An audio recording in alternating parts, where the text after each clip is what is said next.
എൻ്റെ എല്ലാ കൂട്ടർക്കും നമസ്കാരം. നമ്മളിന്ന് പഠിക്കാൻ പോകുന്നത് എങ്ങനെയാണ് നമ്മുടെ പെൻഡ്രൈവ് ബൂട്ടബിൾ ആക്കാമെന്നുള്ളതാണ്. ഇതിനു മുമ്പ് ഞാനൊരു വീഡിയോ ഇട്ടതാണ്, പക്ഷേ അത് കുറച്ച് ഔട്ട്ഡേറ്റഡ് ആയി, അത് ഒത്തിരി കാലം കഴിഞ്ഞാണ്. അപ്പം നമുക്ക് പരിചയപ്പെടാം രണ്ട് നല്ല പ്രോഗ്രാമുകൾ, ലിനക്സിനും വിൻഡോസിനുമായിട്ടുള്ള രണ്ട് നല്ല പ്രോഗ്രാമുകൾ നമ്മുടെ പെൻഡ്രൈവ് ബൂട്ടബിൾ ആക്കാനുള്ള. ആദ്യം നമുക്ക് ലിനക്സ് പരിചയപ്പെടാം, ശേഷം നമുക്ക് വിൻഡോസ് പരിചയപ്പെടാം. ഓക്കെ, അപ്പം ലിനക്സിന് ഞാൻ റെക്കമെൻഡ് ചെയ്യുന്ന ഒരു പ്രോഗ്രാം എന്ന് പറയുന്നത് എച്ചർ എന്ന് പറയുന്ന ഒരു പ്രോഗ്രാമാണ്. അപ്പം ഇത് വന്നിട്ട് വിൻഡോസിനും ലിനക്സിനും മാക്കിൻടോഷിനും അവൈലബിൾ ആണ്. പക്ഷേ വിൻഡോസിൽ നമുക്ക് ഇതിനേക്കാളും നല്ലൊരു പ്രോഗ്രാമുണ്ട്, റൂഫസ് എന്ന് പറയുന്ന ഒരു പ്രോഗ്രാമാണ്.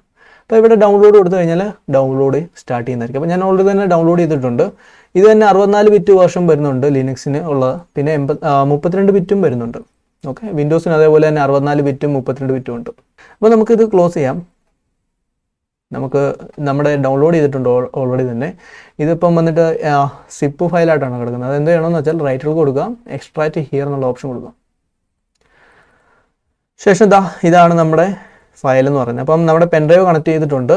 ഇപ്പം നിങ്ങളുടെ ബൂട്ട് ചെയ്യാൻ പോകുന്ന ISO, അതായത് നിങ്ങളുടെ പെൻഡ്രൈവിനകത്തോട്ട് ഇടാൻ പോകുന്ന ഏതൊരു ഓപ്പറേറ്റിംഗ് സിസ്റ്റം ആണെങ്കിലും അതിൻ്റെ സൈസ് അനുസരിച്ച് വേണം നമ്മൾ പെൻഡ്രൈവ് ഏതാണെന്ന് വെച്ചാൽ ഉപയോഗിക്കേണ്ടത്. ഇപ്പം ഞാൻ ഉപയോഗിക്കാൻ പോകുന്ന ഒരു മഞ്ചാരോ എന്ന് പറയുന്ന ഒരു ഓപ്പറേറ്റിംഗ് സിസ്റ്റത്തിൻ്റെ ISO ആണ്. അത് ഏകദേശം വന്നിട്ട് 2.3 GB ഉള്ളൂ. അത് നമ്മുടെ ഈ ഒരു 4 GB പെൻഡ്രൈവിനകത്ത് കൊള്ളാവുന്നതേ ഉള്ളൂ. അതേസമയം 4 GB മുകളിൽ പോകുന്നതാണെങ്കിൽ, ISO 4 GB മുകളിൽ പോകുന്നുണ്ടെങ്കിൽ, 5 GB ഒക്കെ വരുന്നുണ്ടെങ്കിൽ തീർച്ചയായിട്ടും ഉപയോഗിക്കേണ്ടത് 8 GB പെൻഡ്രൈവ് ഒക്കെ ആയിരിക്കണം. 8 GB അതിന് മുകളിലോട്ടുള്ള പെൻഡ്രൈവ് ഉപയോഗിക്കാം. ഓക്കെ, അപ്പോൾ നമുക്ക് നമ്മുടെ എച്ചർ ഓപ്പൺ ചെയ്യാം. റൈറ്റ് ക്ലിക്ക് കൊടുക്കാം, റൺ കൊടുക്കാം. ഓക്കെ, അപ്പം ഇത് വളരെ എളുപ്പമാണ്. ഇവിടെ ഫ്ലാഷ് ഫ്രം ഫയലുണ്ട്, ഫ്ലാഷ് ഫ്രം URL എന്നുണ്ട്, ക്ലോൺ ഡ്രൈവ് ഉണ്ട്. ക്ലോൺ ഡ്രൈവ് എന്ന് പറഞ്ഞാൽ ഓൾറെഡി തന്നെ ഏതെങ്കിലും ഒരു പെൻഡ്രൈവ് ബൂട്ടബിൾ ഉണ്ടെങ്കിൽ അതിനെ ക്ലോൺ ചെയ്ത് ഇടാനായിരിക്കും അതുകൊണ്ട് ഉദ്ദേശിക്കുന്നത്. പിന്നെ ഫ്ലാഷ് ഫ്രം URL ആണ്. എനിക്ക് തോന്നുന്നു ഈ ISOയുടെ ഒരു ലിങ്ക് കൊടുത്തു കഴിഞ്ഞാൽ ഇത് തന്നെ ഡൗൺലോഡ് ചെയ്തിട്ട് പെൻഡ്രൈവിലോട്ട് ആക്കുന്നതായിരിക്കും. നമുക്ക് ഇതൊന്നും വേണ്ട, നമ്മൾ ഓൾറെഡി തന്നെ നമ്മുടെ ISO ഫയൽ ഡൗൺലോഡ് ചെയ്തിട്ടുണ്ട്. ഫ്ലാഷ് ഫ്രം ഫയൽ എന്നുള്ളത് ആ ഒരു ഓപ്ഷനിൽ ക്ലിക്ക് ചെയ്യാം. ശേഷം എവിടെയാണോ നമ്മുടെ ISO ഇമേജ് കിടക്കുന്നത് അവിടെ ചെല്ലുക.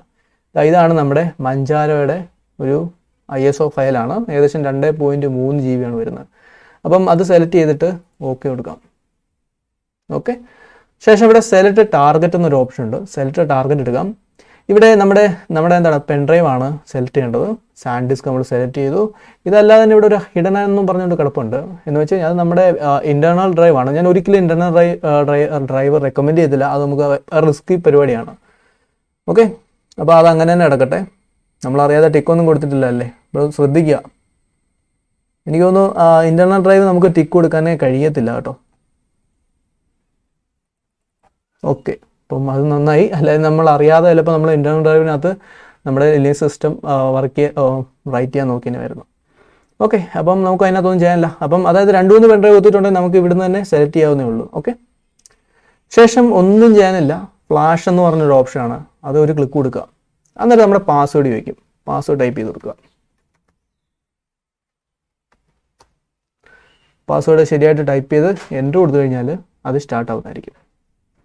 എന്നിട്ട് ഇത് കുറച്ച് സമയം എടുക്കും ഫ്ലാഷ് ആവാനായിട്ട്.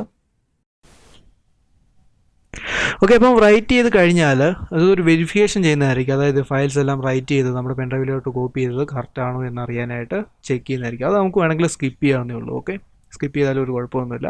വേണമെങ്കിൽ അത് റൺ ചെയ്ത് നോക്കാം, വല്ല കുഴപ്പമുണ്ടോ എന്നൊക്കെ നോക്കാം. ഓക്കെ, നമുക്ക് സ്കിപ്പ് കൊടുക്കാം. ശേഷം ഫ്ലാഷ് കംപ്ലീറ്റ് എന്നുള്ള മെസ്സേജ് വരും. നമുക്കിനിയും നമ്മുടെ എച്ചർ എന്ന് പറയുന്ന പ്രോഗ്രാം ക്ലോസ് ചെയ്യാവുന്നേ ഉള്ളൂ. ഓക്കെ, അതല്ലാതെ തന്നെ നമുക്ക് ഒന്നും കൂടി അടുത്തത് പെൻഡ്രൈവ് ഉണ്ടെങ്കിൽ അതും ബൂട്ട് ചെയ്യിക്കാൻ വേണ്ടി അവിടെ ഓപ്ഷൻ ഉണ്ട്. ഇപ്പോൾ നമുക്ക് പെൻഡ്രൈവ് ചെയ്ത് നോക്കാം നമ്മുടെ ഫയൽസ് എല്ലാം കോപ്പി ആയിട്ടുണ്ടോ എന്നുള്ളത്. ഓക്കെ, ഫയൽസ് എല്ലാം കോപ്പി ചെയ്യും. അപ്പോൾ അത്രേ ഉള്ളൂ കാര്യം. ഇനി നമുക്ക് നോക്കാം എങ്ങനെയാണ് വിൻഡോസിൽ ഒരു ബൂട്ടബിൾ പെൻഡ്രൈവ് ഉണ്ടാക്കുന്നത് എന്നുള്ളത്.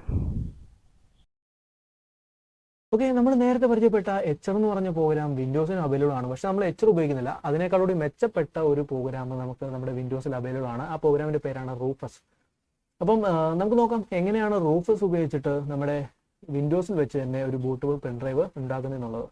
ഇപ്പോൾ റൂഫസിൻ്റെ ലിങ്ക് ഞാൻ താഴെ കൊടുത്തിട്ടുണ്ടായിരിക്കും. റൂഫസ് 2 ടൈപ്പാണ് വരുന്നത്. അതിൽ ഒരു ടൈപ്പ് വന്നിട്ട് പോർട്ടബിൾ എന്ന് എഴുതിയിട്ടുണ്ട്. ഇതിൻ്റെ അർത്ഥം ഈ ഒരു റൂഫസ് ആണ് നിങ്ങൾ റൺ ചെയ്യുന്നുണ്ടെങ്കിൽ ഇതിനോടൊപ്പം തന്നെ ഒരു സെറ്റിങ്സ് ഫയൽ ക്രിയേറ്റ് ചെയ്യും. ഓക്കെ, അതായത് ആ ഫയൽ കിടക്കുന്നതിൻ്റെ അടുത്ത് തന്നെയായിട്ട് ഒരു സെറ്റിങ്സ് ഫയൽ ക്രിയേറ്റ് ചെയ്യും. ഇത് രണ്ടും കൂടി കോപ്പി ചെയ്ത് നമ്മുടെ പെൻഡ്രൈവ് ഇടുകയാണെങ്കിൽ നമുക്ക് ഈ സെയിം സെറ്റിംഗ്സ്, അതായത് നമ്മൾ എന്തെങ്കിലും ഒരു സെറ്റിംഗ്സ് നമ്മൾ ഉപയോഗിച്ചിട്ടുണ്ടെങ്കിൽ അതേ സെയിം സെറ്റിംഗ്സ് തന്നെ വെച്ച് വേറൊരു കമ്പ്യൂട്ടറിൽ മറ്റും ഉപയോഗിക്കാൻ പറ്റും. സത്യം പറഞ്ഞാൽ അത് വലിയ കാര്യമായിട്ടൊരു ഉപയോഗമൊന്നും വരുന്നില്ല എന്നുള്ളതാണ് സത്യം ഉള്ളത് പറഞ്ഞാൽ. അപ്പോൾ ഞാൻ ഓൾറെഡി തന്നെ ഇത് രണ്ടും ഡൗൺലോഡ് ചെയ്തിട്ടുണ്ട്. നമുക്ക് ഫയർഫോക്സ് ക്ലോസ് ചെയ്യാം, നേരെ എന്നിട്ട് നമുക്ക് റൂഫസ് എടുക്കാം. അതാ നമ്മുടെ റൂഫസ് 2 വേർഷനും എടുത്തിട്ടുണ്ട്. നമുക്ക് പോർട്ടബിൾ വേർഷൻ എടുക്കാം. ഓക്കെ, നെക്സ്റ്റ് കൊടുക്കാം. ശേഷം നമ്മളൊരു ചോദ്യം ചോദിച്ചിരിക്കുകയാണ്, അപ്ഡേറ്റ് ചെക്ക് ചെയ്യണോ എന്നാണ് ചോദിച്ചിരിക്കുന്നത്. അപ്പം പുതിയ അപ്ഡേറ്റ് ഒക്കെ വന്നിട്ടുണ്ട്, അത് ചെക്ക് ചെയ്യാനാണ് ചോദിച്ചിരിക്കുന്നത്. ഓക്കെ, ഇവിടെ ഡിവൈസ് കൊടുത്തിട്ടുണ്ട്. നമ്മുടെ പെൻഡ്രൈവ് കണക്ട് ചെയ്തിട്ടുണ്ട്. 4 GB കാണിച്ചിട്ടുണ്ട്. സാൻഡിസ്ക്, കഴ്സർ ബ്ലേഡ്, USB എന്ന് പറഞ്ഞിട്ട് എഴുതിയിട്ടുണ്ട്. അപ്പോൾ ഓർക്കേണ്ട ഒരു കാര്യം, പുതിയ വേർഷൻ വിൻഡോസിനൊക്കെ നല്ല സൈസാണ് വരാറുള്ളത്. അപ്പോൾ നിങ്ങൾ ഇൻ്റർനെറ്റിൽ നിന്നും മറ്റും ഡൗൺലോഡ് ചെയ്ത് ഉപയോഗിക്കാനാണെന്നുണ്ടെങ്കിൽ വിൻഡോസിൻ്റെ 5 GB മറ്റുമാണ് വിൻഡോസ് 10 ഒക്കെ വരുന്നത്. അങ്ങനെയാണെങ്കിൽ ഏകദേശം ഒരു USB ഒക്കെ വന്നിട്ട് 8 GB USB ഒക്കെ ഉപയോഗിക്കുക, അല്ലെങ്കിൽ അതിന് മുകളിലോട്ടുള്ള USB ഉപയോഗിക്കാവുന്നേ ഉള്ളൂ. അപ്പം 4 GB USBക്കകത്ത് വർക്ക് ചെയ്തില്ല, കാരണം വളരെ സൈസ് കൂടുതലാണ് തന്നെ. പക്ഷെ നമ്മൾ ഇപ്പോൾ ഇടാൻ പോകുന്ന ഒരു ആർച്ച് ലിനക്സ് എന്ന് പറഞ്ഞ ഒരു ISO ആണ് നമ്മൾ ഇടാൻ പോകുന്നത്. അതിന് വലിയ സൈസൊന്നുമില്ല. ഓക്കെ, വേണമെങ്കിൽ മഞ്ചാര ഇടാം, മഞ്ചാരയ്ക്കും വലിയ സൈസ് ഇല്ല. അപ്പോൾ ഈ 4 GBക്കകത്ത് തന്നെ അത് ധാരാളമാണ്. ഇനിയും താഴെയുള്ള ഓപ്ഷനാണ് ബൂട്ട് സെലക്ഷൻ എന്ന് പറഞ്ഞുകൊടുത്തിട്ടാണ് ഡിസ്കോർ ഇമേജ് എന്ന് ചോദിച്ചിരിക്കുകയാണ്, ISO ഇമേജ്. അപ്പോൾ നമുക്ക് ഈ 2 ISO ഇമേജ് ആണ് സെലക്ട് ചെയ്യേണ്ടത്. ഇവിടെ സെലക്ട് ചെയ്യുന്ന ഒരു ഓപ്ഷൻ ഉണ്ട്, അത് കൊടുക്കാം. ഓക്കെ, ഇപ്പോൾ നമ്മുടെ ഡൗൺലോഡ്സിനകത്ത് കാണിച്ചിരിക്കുകയാണ് മഞ്ചാര വേണോ ഈ ആർച്ച് ലിനക്സ് വേണോ എന്നാണ്. നമ്മൾ നേരത്തെ മഞ്ചാര ആണല്ലേ നോക്കിയത്. ഈ തവണ നമ്മൾ നോക്കാൻ പോകുന്നത് ആർച്ച് ലിനക്സ് ആണ്. ക്ലിക്ക് ചെയ്തു, സെലക്ട് ചെയ്തു, ഓപ്പൺ കൊടുത്തു.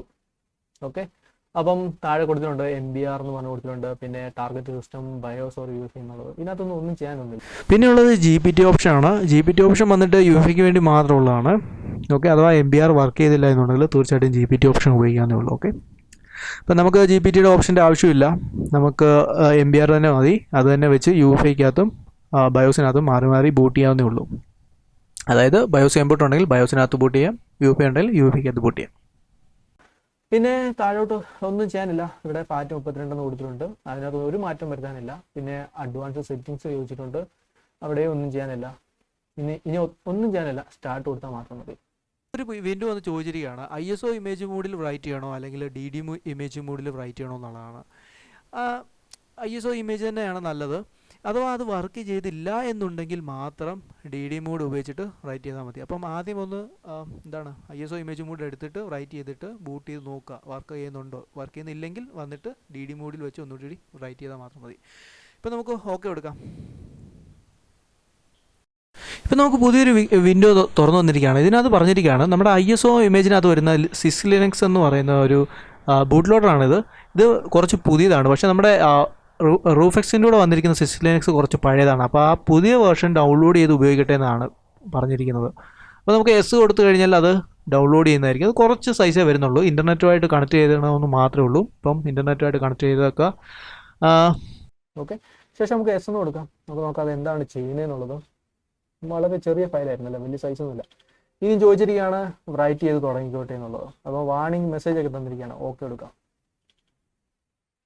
ഓക്കെ, അപ്പം അത് പതുക്കെ സ്റ്റാർട്ട് ചെയ്യുന്നതായിരിക്കും.